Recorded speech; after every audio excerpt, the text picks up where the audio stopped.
This is Lisa from Mobile Tech Review, and this is the Samsung Galaxy Player 5.0. This is their 5-inch media player and uses the same naming convention as do their Android tablets. That is 5.0 means a 5-inch screen, 4.0 means a 4-inch screen, the 8.9 is the 8.9-inch tablet, and so on.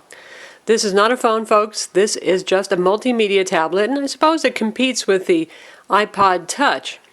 What does it have against the iPod Touch? Obviously a much bigger screen. This is a 5-inch display, so movies and photos look pretty awesome on it. It's not Super AMOLED, but it's very bright and colorful. Samsung never lets us down with display quality, but it is lower resolution than the Retina display. It's standard 800 by 40 pixel resolution display that's common for Android high-end phones. As we take a look around, you can see there's the micro USB port on the bottom and the headphone jack placed at the bottom. I'm not sure I like the headphone jack being down there, but that is what it is. Side, nothing here. Got a charm for lanyard. Up top we have the micro SD card slot under the little white door. And on this side we have volume controls and the power button. And on the back, big white tablet with a 3.2 megapixel camera and a flash. And there's a front VGA camera as well for video chat, Skype, and what have you. The Samsung Galaxy Player 5 sells for $269, and for $229 you can get the 4-inch. It runs Android OS 2.3.5 Gingerbread. That's currently the latest version of Gingerbread that's available, and as you can see it has Samsung Touchwiz software with the usual UI customization. We've got some of the usual Samsung widgets that we see on phones, like their Days, which is sort of like your diary and keep track of your appointments. And you can see other widgets that are available here. You've got the standard Android stuff like the calendar, Google search, home screen tips, latitude. And we've got the Samsung Days that we already saw, the dual screen alarm clock, and not all of the widgets that we'd see on a Galaxy phone. Speaking of the Galaxy, internally, this is more equivalent to the original Samsung Galaxy S. That is, has a 1 GHz single-core Hummingbird CPU with PowerVR 540 graphics. This is not a dual-core cutting-edge CPU inside, but hey, for $229 and $269, really, how much can you ask for, I suppose? It scores 1644 on Quadrant, and that's a pretty good score for a single-core Hummingbird CPU running at 1 GHz. It does about 17 on Linpack, not too exciting there. But you know, the Hummingbird, despite its lackluster benchmarks, does pretty well for things like gaming and multimedia. Speaking of multimedia, you've got Samsung's music player and video player down here, a quick shortcut to the internet, which is the full WebKit web browser with Adobe Flash 11, and access to your applications, and there's an FM radio on board, which requires the headphones to actually get reception, but works well. Obviously a big, easy-to-use interface, and it can scan and save channels in your area. And we'll check out video playback using a 720p high-profile trailer, and that's pretty challenging stuff. This can play 1080p MPEG-4 as well, but not high profile.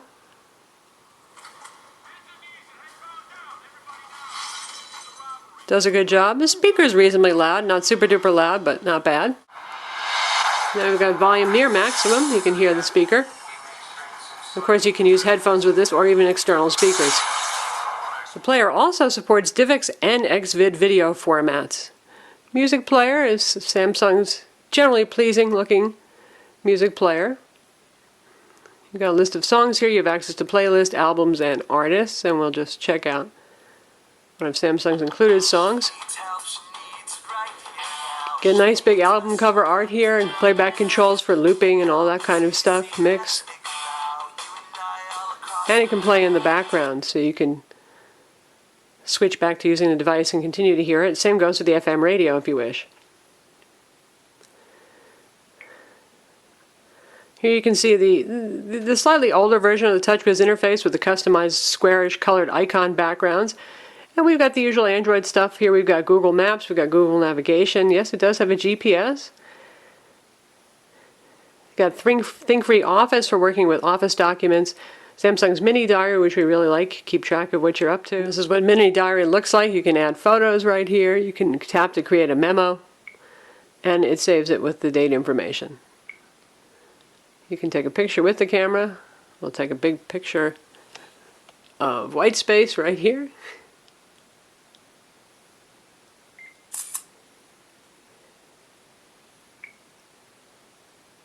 And there it is. The Samsung Galaxy Player has a accelerometer, so screen orientation changes when you rotate the device. It does not have an ambient light sensor like the phones do. It has a 2500 milliamp battery. That's an absolutely huge battery, but given the size of the device, well, you've got plenty of room for an internal battery, and it is sealed inside. Battery life going to be much longer than most phones, thanks to the size of the battery and the fact that there's no 3G or 4G radio to bring it down. Galaxy Player has 8 gigs of internal storage, and it has that microSD card for expansion. Galaxy Player has Google Maps and navigation.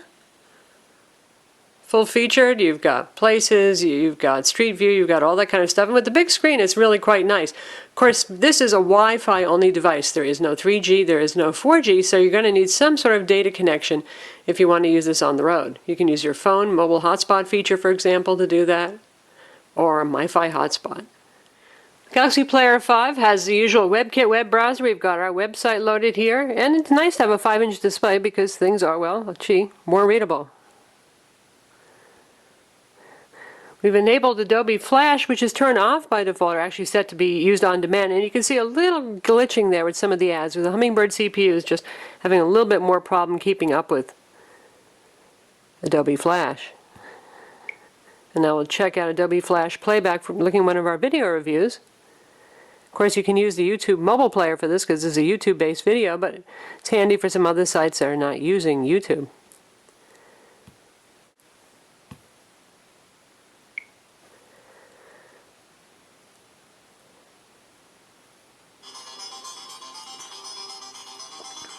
And of course, this is over Wi-Fi. This is Lisa from Mobile Tech Review, and this is the HTC Evo Design 4G on Sprint. This is one that Sprint's more affordable. And it's playing fine. Let's see if we can pop it out to full screen in 480p. Now we've got it in full screen mode. Controls are a little difficult to use. That's what happens again when you've got an older, slower CPU running, but it certainly is usable. And that's something it does have against the iPod Touch. This does play Flash. The iPod Touch obviously does not. Galaxy Player is up to some gaming. Now this isn't too hard, playing Angry Birds, but nonetheless it's popular, so we'll check it out. And we've got Angry Birds Rio loaded up. Plenty smooth.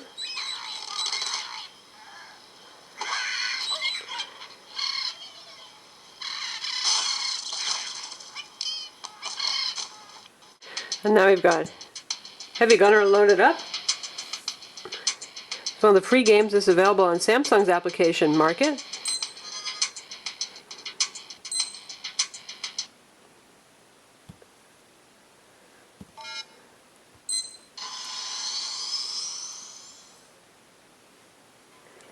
And we're going to shoot at things in the sky.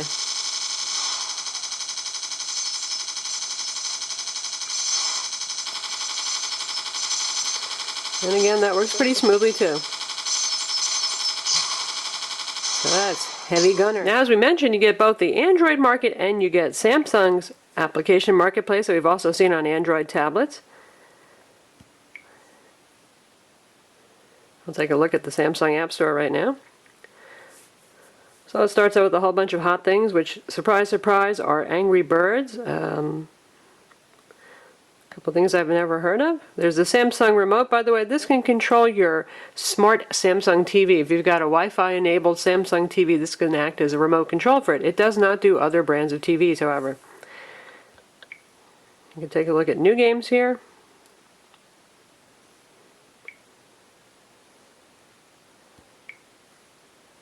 Search by category.